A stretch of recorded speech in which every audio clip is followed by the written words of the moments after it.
A 90-year-old man injured and trapped inside his car for 4 days. Now it's 6. How he was able to survive and how neighbors were finally able to rescue him.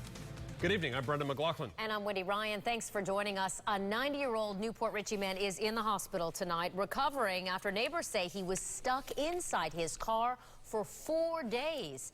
As Alex Hobson reports, the man lived off snack foods without a drop of water.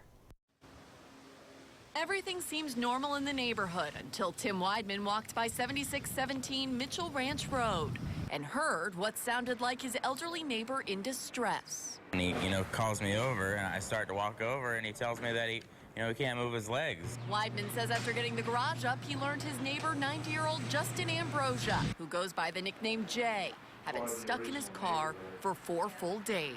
He definitely needed help, and I couldn't help him as much as I'd like to, so, I had to get the ambulance here as soon as possible. Neighbors say by the time they got in the garage, Jay was so slumped over, he could barely peer over his steering wheel. He looked at me with them sad eyes and says, "I've been trying to get a hold of you, sir."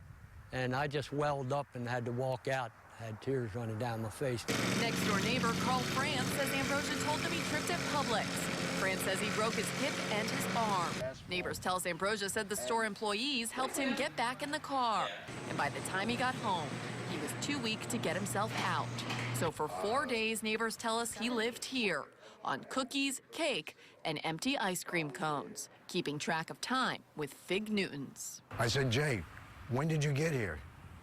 And he pointed at the dashboard, and I looked at the dashboard. There were 4 cookies. Ambrosia is now recovering at the hospital. We reached out to Publix for comment, and its corporate office told us it's completing an internal investigation. And, quote, "Our thoughts are with him and his family. We don't wish anything bad on anybody."